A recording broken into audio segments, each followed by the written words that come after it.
നിന്നിലേക്ക് ഭാഗം 63. മിഥുവിന്റെ അച്ഛൻ ദിനകരൻ പോലീസ് വേഷത്തിൽ അകത്തു നിന്നും മിഥുവിന്റെ അടുത്തേക്ക് വന്നു. അച്ഛാ, എന്താ ഇതൊക്കെ? ചാനലിൽ ശിവ ഏഞ്ചലിനെ റേപ്പ് ചെയ്ത് കൊന്നു എന്നൊക്കെ പറയുന്നു. ഐശുവിനെ റേപ്പ് ചെയ്യാൻ ശ്രമിച്ചുന്ന്. ആ വരുണിനെയും വാസുദേവനെയും ശിവ. അവൻ പേടിയോടെ ചോദിച്ചു. വരുണിനെയും വാസുദേവനെയും ശിവയാണ്, ദിനകരൻ പറഞ്ഞു. മിഥു തൂണിലേക്ക് തല ചാരി വെച്ചു. അവന്റെ കണ്ണുകൾ നിറഞ്ഞൊഴുകി. അവൻ അങ്ങനെ ചെയ്യണമെങ്കിൽ തെറ്റുകാർ വരുണും വാസുദേവനും തന്നെയായിരിക്കും അച്ഛാ, അല്ലാതെ നമ്മുടെ ശിവയല്ലേ? അച്ഛൻ അറിഞ്ഞൂടെ? മിഥു വിങ്ങിപ്പൊട്ടി. ഒരു പോലീസുകാരനായിട്ട് മാത്രമേ എനിക്ക് ചിന്തിക്കാൻ പറ്റൂ മിഥുനിപ്പോ. അവിടെ അകത്ത് കുറ്റെല്ലാം ശിവ സമ്മതിച്ചിട്ടുണ്ട്, ഏഞ്ചലിനെ റേപ്പ് ചെയ്ത് കൊന്നതൊഴികെ. അയാൾ നിശ്വസിച്ചു. അതാരായിരിക്കും അച്ഛാ? അവൻ ഒരിക്കലും അവളെ അവന്റെ അനിയത്തിയാ ചെയ്യില്ല, മിഥു ഉറപ്പിച്ചു പറഞ്ഞു. ആയിരിക്കാം, ചിലപ്പോ അവൻ കൊന്നവരാവും ഉത്തരവാദികൾ. പക്ഷെ ഇപ്പോ തെളിവുകളെല്ലാം ശിവയ്ക്കെതിരാണ്. സാക്ഷി പറയാൻ ഐശുവിനും കഴിയില്ലല്ലോ. അയാൾ പറഞ്ഞുകൊണ്ട് ഐശുവിന്റെ തലയിൽ വാത്സല്യത്തോടെ തലോടി. അവൾ അയാളെ ഒരു ഭാവവുമില്ലാതെ നോക്കി. അയാൾക്ക് വിഷമം തോന്നി. പക്ഷേ എന്തു ചെയ്യാൻ? ശിവ എന്തു പറഞ്ഞു? അവൻ ചോദിച്ചു. ഒന്നും പറഞ്ഞില്ല. അവനാണ് അവരെ കൊന്നതെന്ന് പറഞ്ഞു. ഏഞ്ചലിനെ റേപ്പ് ചെയ്തത് ചോദിക്കുമ്പോൾ കരയാണ്. അയാൾ ഒരു നിശ്വാസത്തോടെ പറഞ്ഞു നിർത്തി. നേരെ നോക്കിയത് എല്ലാം കേട്ടുകൊണ്ട് തറഞ്ഞു നിൽക്കുന്ന പാർവതിയെയും സാഗറിനെയുമാണ്. പാർവതി മുഖം പൊത്തി പൊട്ടിക്കരഞ്ഞു. എൻ്റെ മോളെ! അവർ നെഞ്ചത്ത് കൈവച്ച് ഉറക്കെ കരഞ്ഞുപോയി. സാഗർ നിറഞ്ഞൊഴുകുന്ന കണ്ണുകളോടെ അവരെ അടക്കി പിടിച്ചു. പാറു! അയാൾ വിളിച്ചു. ഇച്ചായ, നമ്മുടെ മോള്! അവർ കരഞ്ഞുകൊണ്ട് പുലമ്പി.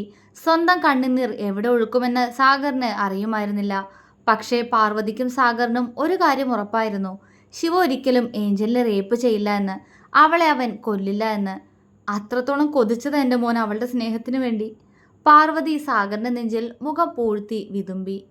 മണിക്കൂറുകൾക്ക് ശേഷം കയ്യിൽ വിലങ്ങ് വെച്ച് മുകളിലെ റൂമിൽ നിന്നും താഴേക്ക് ഇറങ്ങി വരുന്ന ശിവയെ കണ്ട് പാർവതിയും സാഗറും മുഖം പൊത്തി പൊട്ടിക്കരഞ്ഞു. ഐശു മിഥുനെ ചുറ്റിപ്പിടിച്ച് അവന്റെ നെഞ്ചിലേക്ക് മുഖം പൂഴ്ത്തി ആ നിമിഷം ഒന്ന് തേങ്ങിക്കരഞ്ഞു. അവളുടെ ശരീരം വിറയ്ക്കുന്നുണ്ടായിരുന്നു. മിഥുവും കരയുകയായിരുന്നു, ചുറ്റും എന്താണ് നടക്കുന്നതെന്നറിയാതെ. പക്ഷേ ശിവയുടെ മുഖം നിർവികാരമായിരുന്നു. സാഗറിന്റെ മുന്നിലെത്തിയതും അവനൊന്ന് നിന്നു. മുഖത്തും ഡ്രസ്സിലും ആകെ ചോരക്കറയുമായി നിൽക്കുന്ന ശിവയെ കണ്ട് നാവ് പോലും പൊക്കാൻ കഴിയാതെ സാഗർ അവനെ ഉറ്റുനോക്കി. ഐശു, അവളെ നോക്കിക്കോണേ പപ്പ, ശിവ സാഗറിനെ നോക്കിക്കൊണ്ട് പറഞ്ഞു. ശിവ! പാർവതി പൊട്ടിക്കരഞ്ഞുകൊണ്ട് അവനെ വിളിച്ചു. പക്ഷേ അവന്റെ നോട്ടം മിഥുന്റെ നെഞ്ചിൽ മുഖം പൂഴ്ത്തി നിൽക്കുന്ന ഐശുവിലാണ്. അവളുടെ പൊട്ടിയ ചുണ്ടും കീറിപ്പറഞ്ഞ വസ്ത്രങ്ങളും കണ്ട് അവന്റെ കണ്ണുകൾ നിറഞ്ഞൊഴുകി. എൻ്റെ അനിയത്തി! അവൻ വിതുമ്പി. നടക്കട അങ്ങോട്ട്! പെട്ടെന്ന് ഒരു പോലീസുകാരൻ അവനെ പുറകിൽ നിന്നും തള്ളി. ശിവ അയാളെ ഒന്ന് നോക്കി കണ്ണുകൾ തുടച്ചുകൊണ്ട് പോലീസ് ജീപ്പിനകത്തേക്ക് കയറി. പോലീസ് വാഹനം മുന്നോട്ടെടുക്കും മുന്നേ അവൻ കണ്ടു ആംബുലൻസിൽ കയറ്റുന്ന ജീവനറ്റ തൻ്റെ അനിയത്തിയുടെ ശരീരം. ഏഞ്ചൽ! ശിവ അലറി കരഞ്ഞുപോയി. അവൻ്റെ കരച്ചിൽ കേട്ട് എല്ലാവരുടെയും ഹൃദയം പിടഞ്ഞു. മകളുടെ ജീവനില്ലാത്ത ശരീരവും ഐശുവിൻ്റെ ഇപ്പോഴത്തെ അവസ്ഥയും ഓർത്ത് സാഗർ തളർച്ചയോടെ നിലത്തേക്ക് വീണു. പോലീസ് ജീപ്പ് സ്റ്റാർട്ടാക്കുമ്പോൾ അവൻ കണ്ടു ആംബുലൻസിൽ കയറ്റുന്ന മറ്റ് 2 ശരീരങ്ങൾ കൂടി, വരുണിൻ്റെയും അവൻ്റെ അച്ഛൻ വാസുദേവൻ്റെയും. ശിവയൊന്ന് ചിരിച്ചു. ഞാൻ കൊന്നു എൻ്റെ അനിയത്തിയെ പിച്ചു ചിന്തിയവരെ ഞാൻ കൊന്നു.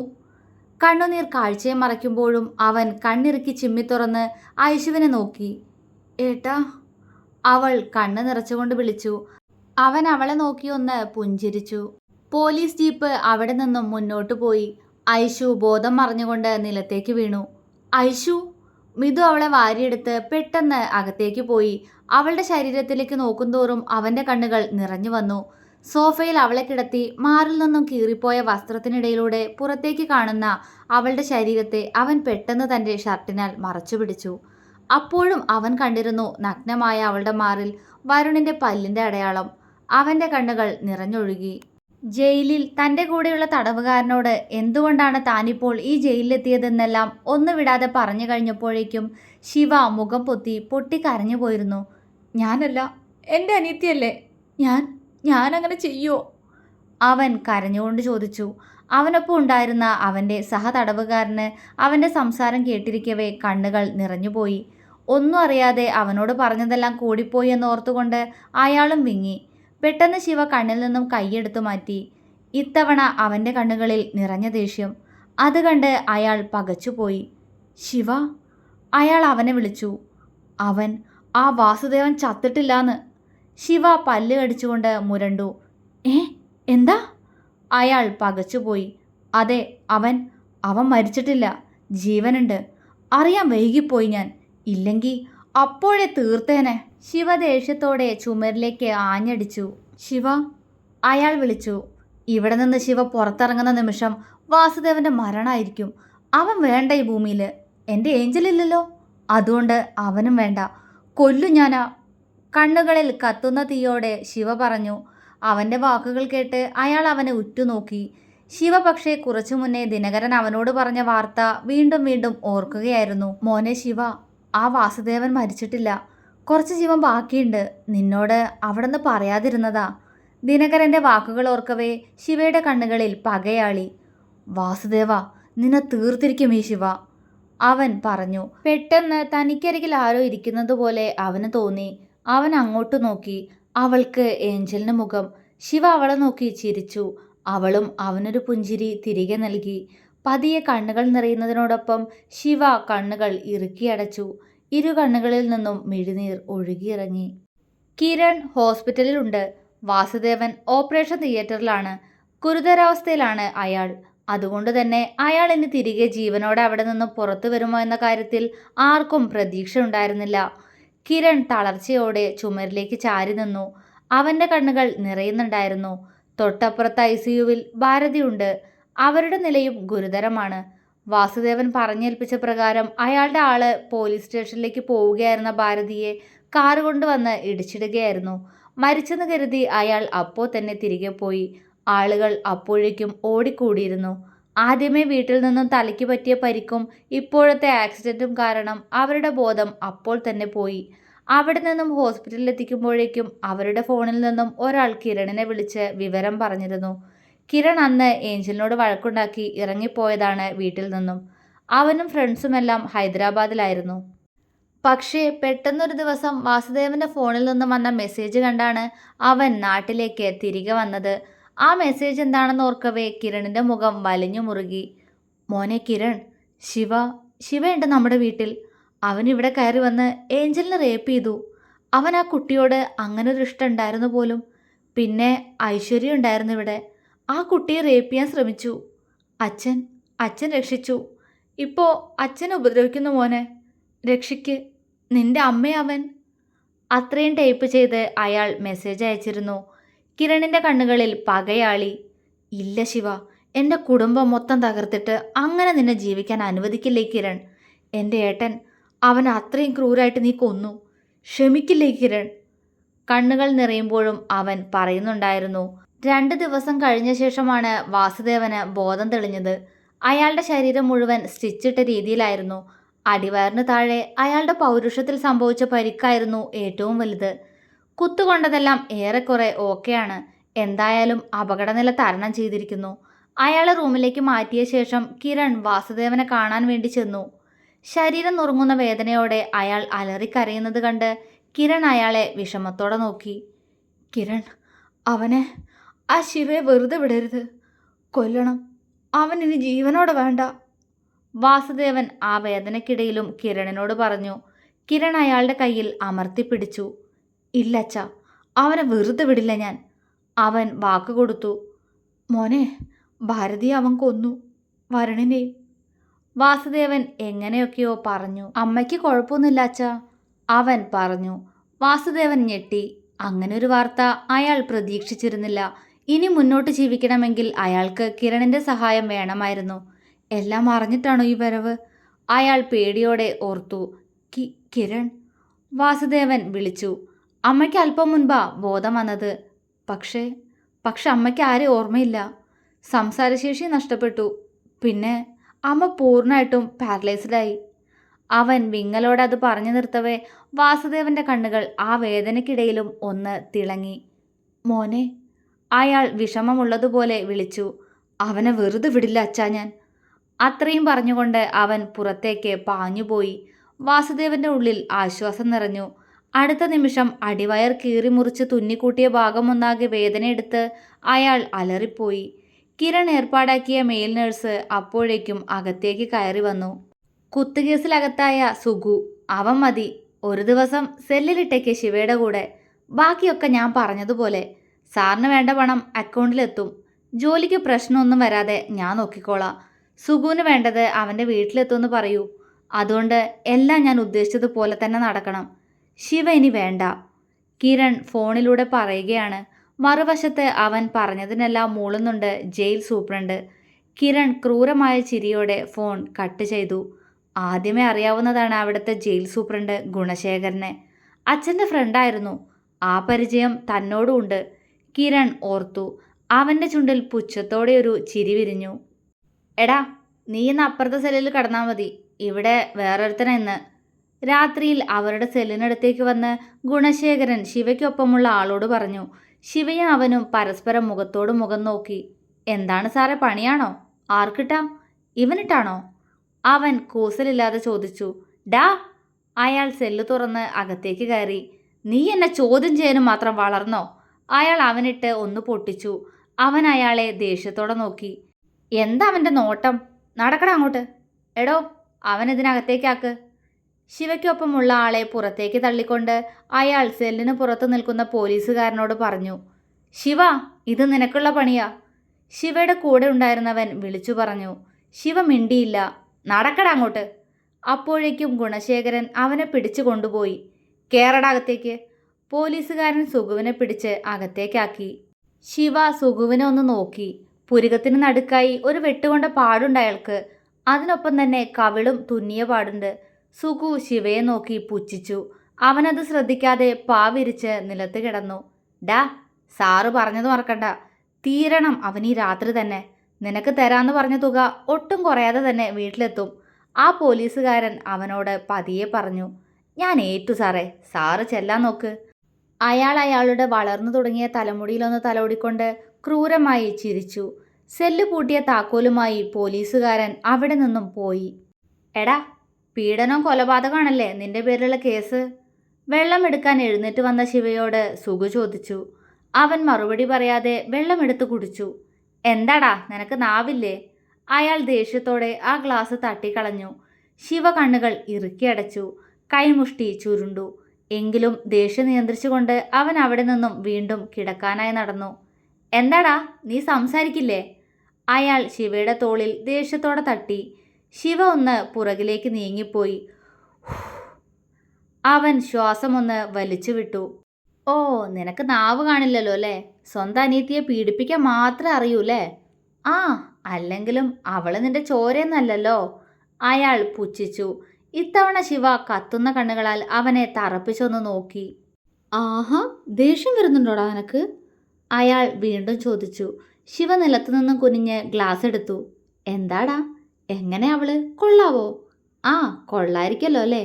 അതല്ലേ നിന്റെ കഴപ്പു തീരാതെ നീ അവളെ കൊന്നുകളഞ്ഞ്. എത്ര റൗണ്ട് പോയടാ? അടാറായിട്ടാണെന്ന് കേട്ടോള്. അയാൾ ശിവയുടെ മുഖത്തെ ദേഷ്യം കണ്ടുകൊണ്ട് തന്നെ പറഞ്ഞു. ശിവയുടെ പല്ലുകൾ ദേഷ്യത്തോടെ മുറുകി. കയ്യിലിരിക്കുന്ന ഗ്ലാസ്സിൽ അവൻ മുറുകെ പിടിച്ചു. നീ സംസാരിക്കില്ലേടാ? പ്രവൃത്തി മാത്രമേ ഉള്ളോ? ഒരു തള്ളയുണ്ടല്ലോ, അവളും കൊള്ളാന്ന് കേട്ടു. എങ്ങനെയാടാ? അവൾക്കൊപ്പം നീക്കി. ഡാ! അവൻ അത്രയും പറഞ്ഞപ്പോഴേക്കും ശിവ കയ്യിലുള്ള ഗ്ലാസ് കൊണ്ട് അവൻ്റെ തലയ്ക്കടിച്ചു. അയാളിൽ നിന്നും വേദന കൊണ്ട് ഒരു ശബ്ദം പുറത്തു വന്നു. നീ എന്തു പറഞ്ഞടാ നായ എൻ്റെ അമ്മയെക്കുറിച്ച്? ശിവയുടെ സമനില തെറ്റി തുടങ്ങിയിരുന്നു. അടുത്ത നിമിഷം അവൻ അയാളെ ഇടുപ്പിലൂടെ ചുറ്റിയെടുത്ത് ചുമരിലേക്ക് എറിഞ്ഞു. അയാൾ അലറിക്കൊണ്ട് അവിടെ നിന്ന് ചാടി എഴുന്നേറ്റ് ശിവയുടെ കവിളിലേക്ക് ഊക്കോടെ ഇടിച്ചു. രണ്ടുപേരും അങ്ങോട്ടും ഇങ്ങോട്ടും കൊടുക്കുന്നുണ്ട്. ഒടുവിൽ പിടിച്ചു നിൽക്കാൻ കഴിയില്ല എന്ന അവസ്ഥ വന്നതും സുഗു മുണ്ടിൽ കരുതിയിരുന്ന കത്തിയെടുത്തു. ശിവ ഞെട്ടി. അങ്ങനെ ഒരു നീക്കം അവൻ പ്രതീക്ഷിച്ചിരുന്നില്ല. സുഗു വായിലെ ചോര തുപ്പിക്കളഞ്ഞുകൊണ്ട് ശിവയെ നോക്കി പൊട്ടിച്ചിരിച്ചു. നിന്നെ അങ്ങോട്ട് തീർക്കാനാ ഓർഡർ. അയാൾ ചിരിയോടെ കത്തിയിൽ തലോടി. അതാരാവുമെന്നറിയാൻ ശിവ അവനെ കേട്ടുനിന്നു. കിരൺ, അറിയാവോടാ നിനക്ക്? ആ സാറാ പറഞ്ഞേൽപ്പിച്ചേ. അപ്പോ എങ്ങനെയാടാ മോനെ, പോവാ നമുക്ക്? അയാൾ ചിരിയോടെ പറഞ്ഞുകൊണ്ട് ശിവയ്ക്ക് നേരെ കത്തി വീശി. അവൻ പെട്ടെന്ന് ആ കത്തി കാലുകൊണ്ട് തട്ടിയെറിഞ്ഞ് അയാളുടെ ഡ്രസ്സിൽ ചുരുട്ടിപ്പിടിച്ച് അയാളുടെ അടിവയറ്റിലേക്ക് മുട്ടുകാൽ കയറ്റി. സുഖു വയറുപൊത്തി കൂനിപ്പോയി. ശിവ അവനിൽ നിന്നും അകന്നു മാറി. വേണ്ട, നീ പൊക്കോ. ശിവ അയാൾക്ക് നേരെ വിരൽ ചൂണ്ടി. പക്ഷേ വേദന ഒന്ന് കുറഞ്ഞതും അയാൾ കത്തിയെടുത്ത് പാഞ്ഞു വന്ന് ശിവയുടെ വയറ്റിലേക്ക് കുത്താനാഞ്ഞു. ഒരു നിമിഷം ശിവയും പകച്ചുപോയി. എന്നാൽ അതേ നിമിഷം തന്നെ അവനൊരു ഭ്രാന്തനെ പോലെ അലറിക്കൊണ്ട് ആ കത്തി പിടിച്ചു വാങ്ങി അയാളുടെ വയറ്റിലേക്ക് കുത്തിയിറക്കി. അയാൾ അലറിപ്പോയി. എന്നിട്ടും കലിയടങ്ങാതെ അവൻ്റെ കയ്യിലുള്ള കത്തി പലതവണ സുഖുവിൻ്റെ വയർ തുളച്ചു കയറി. ഒടുവിൽ അയാളിൽ നിന്നും അവസാനത്തെ ശ്വാസവും നിലയ്ക്കുന്നത് കണ്ടതും ശിവ ആ കത്തി കയ്യിൽ പിടിച്ചുകൊണ്ട് തന്നെ നിലത്തേക്ക് ഊർന്നിരുന്ന് പൊട്ടിക്കരഞ്ഞു. അതുവരെ ഇരുവരും തമ്മിലുള്ള അടിയുടെ ശബ്ദം കേട്ട് കുറച്ചപ്പുറം മാറി നിന്നിരുന്ന ഗുണശേഖരൻ സുഖുവിൻ്റെ അലർച്ച കേട്ടതും പെട്ടെന്ന് അവരുടെ സെല്ലിനടുത്തേക്ക് പാഞ്ഞു വന്നു. സെല്ലിനകത്തെ കാഴ്ചയിൽ അയാൾ നടുങ്ങിപ്പോയി. എടോ, വന്നതൊന്ന് തുറന്നേ, അയാൾ പോലീസുകാരോട് വിളിച്ചു പറഞ്ഞു. 2-3 പോലീസുകാർ ഓടിക്കൂടി വന്നു. സെല്ല് തുറന്ന് സുഖുവിനെ എടുത്തുകൊണ്ട് പോകുമ്പോഴും ശിവ ആ ഇരുത്തം തന്നെ തുടർന്നു. എടാ, നീ എന്തായി ചെയ്തേ? ഗുണശേഖരൻ്റെ ആദ്യത്തെ ചവിട്ട് ശിവയുടെ മുഖത്തേക്ക് തന്നെ കിട്ടി. അവൻ പ്രതികരിച്ചില്ല. പോലീസുകാർ ഓടിക്കൂടി അവനെ തല്ലിച്ചതയ്ക്കുമ്പോഴും കണ്ണുനീർ ഒഴുകുന്നുണ്ടെന്നല്ലാതെ അവൻ ഉറക്കെ കരഞ്ഞില്ല. ഒടുവിൽ അവനെ തല്ലിച്ചതച്ച് ചണ്ടി പോലാക്കി അവർ സെല്ലുപൂട്ടി പുറത്തേക്കു പോയി. ശിവ നിലത്ത് ചുരുണ്ടു കിടന്നു. കണ്ണുനീർ അപ്പോഴും ഒഴുകിയിറങ്ങുന്നുണ്ടായിരുന്നു. വർഷങ്ങൾക്ക് ശേഷം സെൻട്രൽ ജയിലിൻ്റെ വാതിൽ തുറന്നതും അവൻ പുറത്തേക്കിറങ്ങി. അവനെ കാത്തുന്ന പോലെ കുറച്ചു മാറി അവൻ്റെ കൂടെ സെല്ലിൽ കിടന്നവനും ഉണ്ടായിരുന്നു. പക്ഷേ അവൻ്റെ കണ്ണുകൾ ആദ്യം ചെന്നത് കാറിനടുത്ത് തന്നെ കാത്തു നിൽക്കുന്ന സാഗറിൻ്റെ അടുത്തേക്കാണ്. അയാൾക്കൊപ്പം തന്നെ മിതുവും ശിവയുടെ വക്കീലും ഉണ്ടായിരുന്നു. ശിവയുടെ ചുണ്ടിൽ പുച്ഛത്തോടെ ഒരു ചിരി വിരിഞ്ഞു. 5 വർഷം, അതെ 5 വർഷമായിരിക്കുന്നു താനിതിനകത്ത്. അവൻ നിശ്വസിച്ചു. ജീവപര്യന്തം കിട്ടേണ്ട കുറ്റങ്ങൾ ചെയ്തിട്ടുണ്ട്. പക്ഷേ പണം, അത് വീശിയെറിയാൻ ആളുണ്ടായിരുന്നത് കൊണ്ട് മാത്രം 5 വർഷമായിട്ട് തൻ്റെ ജയിൽവാസം ചുരുങ്ങി. പിന്നെ എൻ്റെ ഐശു, അവൾ കൗൺസിലിങ്ങും മറ്റുമായിട്ട് പതിയെ ജീവിതത്തിലേക്ക് തിരിച്ചു വന്നപ്പോൾ അവൾ തന്നെ അന്ന് നടന്ന കാര്യങ്ങളെല്ലാം കോടതിയിൽ പറഞ്ഞു. അതെല്ലാം വിശ്വാസം വരുന്ന രീതിയിലായിരുന്നെങ്കിലും ജയിലിലിട്ട് ഒരുത്തനെ തീർത്തത് അത് കുറ്റം തന്നെയാണ്. എങ്കിലും അവിടെയും ആയുധം ഇല്ലാതിരുന്ന ശിവ എന്ന പ്രതിയുടെ കയ്യിൽ ആയുധം വന്നത് സുഖുവിൻ്റെ കയ്യിൽ നിന്നുമാണെന്ന് തെളിഞ്ഞു. സ്വയരക്ഷയ്ക്ക് വേണ്ടിയാണ് താൻ അവനെ തീർത്തത് എന്ന്. എനിക്ക് വേണ്ടി സാക്ഷി പറയാൻ അവനും ഉണ്ടായിരുന്നു, എൻ്റെ കൂടെ സെല്ലിലുണ്ടായിരുന്നവൻ. ഈ വർഷത്തിനിടയ്ക്ക് ആരും കാണാൻ താൻ കൂട്ടാക്കിയില്ല, എൻ്റെ വക്കീലിനെ പോലും. ഒടുവിൽ അന്നത്തെ പ്രശ്നത്തിൽ അവിടുത്തെ സൂപ്രണ്ടിനെ മാറ്റിയപ്പോൾ പകരം വന്നയാളുടെ പെർമിഷനെല്ലാം വാങ്ങി എന്നെ കാണാൻ ജയിലിൽ വന്നു പപ്പ ഏർപ്പാടാക്കിയ അഡ്വക്കേറ്റ്. ഒന്നും മിണ്ടിയില്ല ഞാൻ. അവൻ മുണ്ട് മടക്കി കുത്തി അവിടെ നിന്നും സാഗറിൻ്റെ അടുത്തേക്ക് നടന്നു. സാഗർ അവനെ ചേർത്ത് പിടിച്ച് കരഞ്ഞപ്പോഴും ശിവയുടെ കണ്ണിൽ നിന്നും ഒരു തുള്ളി കണ്ണുനീർ വന്നില്ല. സാഗർ അവൻ്റെ മെലിഞ്ഞുപോയ ശരീരത്തിലേക്ക് സങ്കടത്തോടെ നോക്കി. മോനെ ശിവ, അയാൾ സ്നേഹത്തോടെ വിളിച്ചു. ഐശു അമ്മയും? അവൻ ചോദിച്ചു. വീട്ടിലുണ്ട്, നിന്നെ കാത്തിരിക്കുക, മോൻ വാ. അതും പറഞ്ഞ് സാഗർ അവൻ്റെ കയ്യും പിടിച്ച് കാറിനടുത്തേക്ക് നടക്കാനൊരുങ്ങി. എന്നാൽ ശിവ അവിടെ നിന്നും ഒരടി പോലും മുന്നോട്ട് നടന്നില്ല. സാഗർ അവനെ സംശയത്തോടെ നോക്കി. ശിവ, അയാൾ വിളിച്ചു. പപ്പ പൊക്കോളൂ, എനിക്ക് ഒരാളെ കാണാനുണ്ട്, അവൻ പറഞ്ഞു. സാഗർ പകപ്പോടെ അവൻ്റെ മുഖത്തേക്ക് നോക്കി. ശിവ, ആരെയാ? അയാൾ പേടിയോടെ ചോദിച്ചു. വാസുദേവൻ. അവൻ്റെ കണ്ണുകളിൽ പകയാളി. സാഗർ ഞെട്ടി. എടാ ശിവ, നിനക്ക് ഇനി മതിയായില്ലേ? എടാ, വേണ്ടാത്തിനൊന്നും പോണ്ട, നീ വീട്ടിലേക്ക് വാ, കഴിഞ്ഞതെല്ലാം കഴിഞ്ഞു. മിതു അവനോട് പറയാൻ ശ്രമിച്ചു. മിതു, പപ്പയും കൂട്ടി വീട്ടിലേക്ക് പൊക്കോ, ഞാൻ എന്തായാലും അവനെ കണ്ടിട്ടേ വരൂ, ശിവ ഗൗരവത്തോടെ പറഞ്ഞു. ആരെയാടാ? ആരെയാണെന്ന്? നിനക്ക് ഇതുവരെ മതിയായില്ലേ? വെറുതെ കോളേജിൽ കിടന്ന് അടിയുണ്ടാക്കി ആ വരുണനെ നിന്റെ ശത്രുപക്ഷത്താക്കി. അതിൻ്റെ പേരിൽ അവൻ എൻ്റെ മകളെ വിവാഹം ചെയ്ത് ദ്രോഹിച്ചു. എന്തുകൊണ്ടാ? നീ ഒരുത്തൻ കാരണം, അയാൾ കിതച്ചുകൊണ്ട് പറഞ്ഞു. പപ്പ, അവൻ വേദനയോടെ വിളിച്ചു. അയാൾക്കുള്ളിൽ അങ്ങനൊരു ചിന്തയുണ്ടെന്നതുപോലും അവന് സഹിക്കാൻ കഴിഞ്ഞില്ല. മിണ്ടരുത് നീ, എല്ലാം നീ കാരണം. ഒടുവിൽ എൻ്റെ മകള് പോയി, എൻ്റെ കുടുംബം തകർന്നു, എല്ലാത്തിനും കാരണം നീയാ. ഇനിയും ആദ്യം തൊട്ട് തുടങ്ങാൻ പോവാണ് നീ. ഇതിനും വേണ്ടി എന്ത് പാപമാണടാ ഞാൻ നിന്നോട് ചെയ്തേ? ആരില്ലാത്ത നിന്നെ ഞങ്ങളുടെ ജീവിതത്തിലേക്ക് കൂട്ടിയതോ? അതാണോ ഞങ്ങൾ ചെയ്ത തെറ്റ്? അറിയപ്പെടുന്ന ഒരാളുടെ മകനാക്കി നിന്നെ വളർത്തി. എൻ്റെ സ്വന്തം മോനായിട്ട് തന്നെ. ഇതൊക്കെ ആണോടാ ഞാൻ നിന്നോട് ചെയ്ത തെറ്റ്? ഏ പറയടാ. ഇനി എൻ്റെ കുടുംബത്തെ ദ്രോഹിക്കാനാണ് നിന്റെ ഉദ്ദേശമെങ്കിൽ ക്ഷമിക്കില്ല ശിവ ഞാൻ. ഞങ്ങൾക്ക് സമാധാനമായിട്ട് ജീവിക്കണം. എൻ്റെ ഐശുവിനെ കൂടി നീ കൊലയ്ക്ക് കൊടുക്കരുത്. നിന്നെ ഞങ്ങൾ ദത്തെടുക്കരുതായിരുന്നു. വേണ്ടായിരുന്നു ഒന്നും. ദേഷ്യവും സങ്കടവും കാരണം സാഗർ എന്തെല്ലാമോ വിളിച്ചു പറഞ്ഞു. അവൻ വീണ്ടും ജയിലിൽ പോകുമോ എന്നും അങ്ങനെയെങ്കിൽ ഇനി എന്തൊക്കെ സംഭവിക്കുമെന്ന ഭയവുമായിരുന്നു അയാളിൽ ആ സമയം. ഒപ്പം ഇനി തനിക്ക് ആകെയുള്ള മകൾക്കും എന്തെങ്കിലും സംഭവിക്കുമോ എന്ന പേടി. പക്ഷേ ആ സമയം അയാൾ ശിവയെ അറിഞ്ഞില്ല, അവൻ്റെ മനസ്സറിഞ്ഞില്ല. വർഷങ്ങൾക്ക് ശേഷം ശിവ വീണ്ടും ആ 12 വയസ്സുകാരനിലേക്ക് തിരിച്ചുപോയ സമയമായിരുന്നു അത്. അനാഥത്വം, അതിൻ്റെ ഒറ്റപ്പെടൽ അവൻ വീണ്ടും അറിഞ്ഞു. സഹിക്കാൻ കഴിഞ്ഞില്ല ശിവയ്ക്ക്. കണ്ണുകൾ അവനെ തോൽപ്പിച്ചു പോയി. അതെ, അനാഥനാണ് ഞാൻ. എന്നെ ഏറ്റെടുത്തവരിൽ നിന്ന് തന്നെ വീണ്ടും ആ പേര് കേട്ടിരിക്കുന്നു. നിറഞ്ഞ കണ്ണുകൾ വാശിയോടെ അവൻ തുടച്ചു നീക്കി മുന്നോട്ട് നടന്നു. നീ എവിടെ പോന്നു ശിവ? ആ വാസുദേവനെ കൊല്ലാനാണോ? വീണ്ടും എൻ്റെ കുടുംബം തകർക്കാൻ പോവാണോ നീ? അയാൾ ഗൗരവത്തോടെ വിളിച്ചു ചോദിച്ചു. ശിവ തിരിഞ്ഞു നിന്ന് അയാളെ തുറിച്ചു നോക്കി. പക്ഷേ ശിവയുടെ കണ്ണുകളിലെ വേദനയേക്കാൾ കൂടുതൽ സ്വന്തം മകളെന്ന സ്വാർത്ഥതയായിരുന്നു അയാളിൽ അപ്പോൾ. അടങ്ങി ജീവിക്കാൻ കഴിയെങ്കിൽ എൻ്റെ വീട്ടിലേക്ക് വരാം, അതല്ലാതെ വരണ്ട, അയാൾ പറഞ്ഞു നിർത്തി. ശിവ അയാളെ നോക്കിയൊന്ന് ചിരിച്ചു. എല്ലാ തെറ്റും ശിവയുടെ ആയിരുന്നു പപ്പ. അനാഥൻ. അതെ, മറന്നുപോയിരുന്നു ഞാൻ സ്വയം ഞാനൊരു അനാഥനാണെന്ന്. ഇല്ല, ഇനി വരില്ല നിങ്ങളുടെ ജീവിതം നശിപ്പിക്കാൻ. നന്ദിയുണ്ട് ഇതുവരെ എന്നെ സംരക്ഷിച്ചതിന്. അത്രയും പറഞ്ഞ് അയാൾക്ക് മുന്നിൽ നിറകണ്ണുകളോടെ കൈകൂപ്പി അവൻ മുന്നോട്ട് നടന്നു. എടാ ശിവ, മിതു പുറകിൽ നിന്നും വിളിച്ചു. പക്ഷെ അവൻ തിരിഞ്ഞു നോക്കിയില്ല.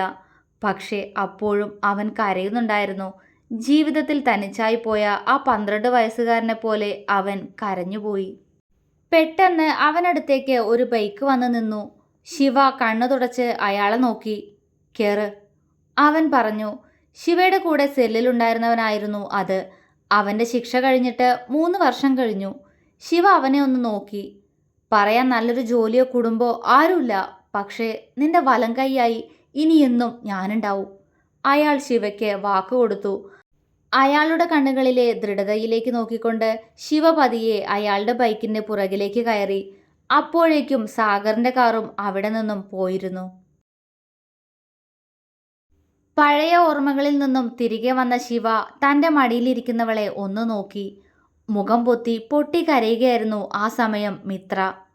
ശ്രീ, അവൻ ഇടർച്ചയോടെ വിളിച്ചു.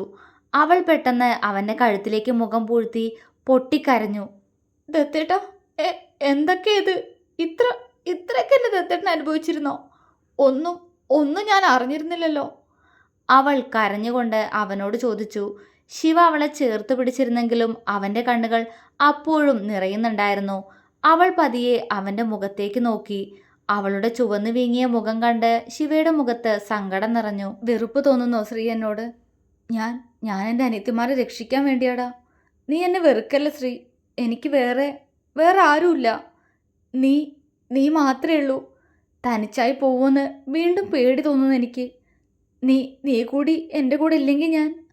അത്രയും പറഞ്ഞുകൊണ്ട് അവൻ തല താഴ്ത്തിയിരുന്നു.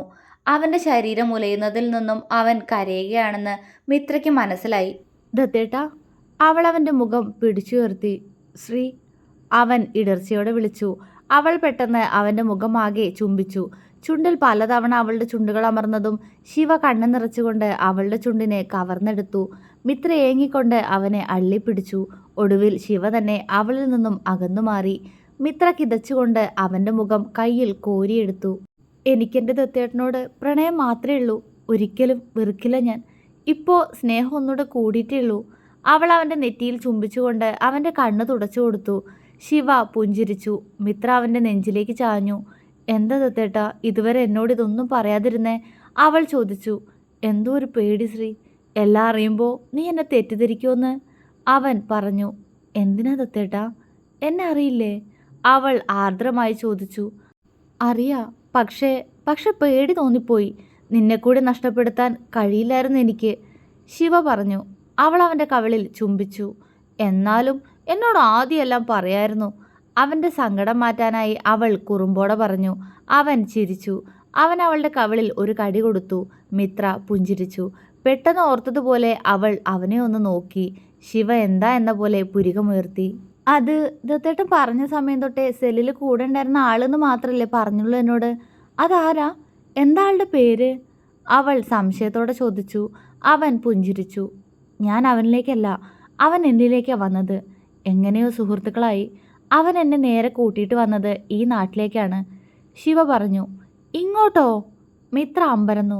അതേലോ, അതുകൊണ്ടല്ലേ എനിക്കെൻ്റെ ഉണ്ടക്കണ്ണിയെ കിട്ടിയേ? അവൻ കുസൃതിയോടെ പറഞ്ഞു. അവൾ അവനെ വെറുതെ നോക്കിയിരുന്നതേ ഉള്ളൂ. അവനാണ് എന്നെ ഇങ്ങോട്ട് കൂട്ടിക്കൊണ്ടു വന്നത്. പക്ഷേ എന്നെ ജയിലിൽ നിന്ന് കിരണിൻ്റെ കൂട്ടാളികൾ പിന്തുടരുന്നുണ്ട് എന്ന് അറിയാൻ വൈകിപ്പോയി. ഇവിടെ വെച്ച് അവർ എന്നെ കൊല്ലാൻ ശ്രമിച്ചു. അന്നെൻ്റെ കൂടെ ഉണ്ടായിരുന്നവൻ്റെ ബൈക്കിൽ ഒരു വാക്കത്തി കണ്ടിരുന്നു ഞാൻ. ആ കത്തി വെച്ച് എല്ലാത്തിനെയും അവൻ വെട്ടുമ്പോഴും അവൻ്റെ മുഖത്ത് മാത്രം ഭാവവ്യത്യാസം ഒന്നും ഉണ്ടായിരുന്നില്ല. അവൻ സ്വയം രക്ഷപ്പെടുന്നു മാത്രം എന്നോട് പറഞ്ഞു.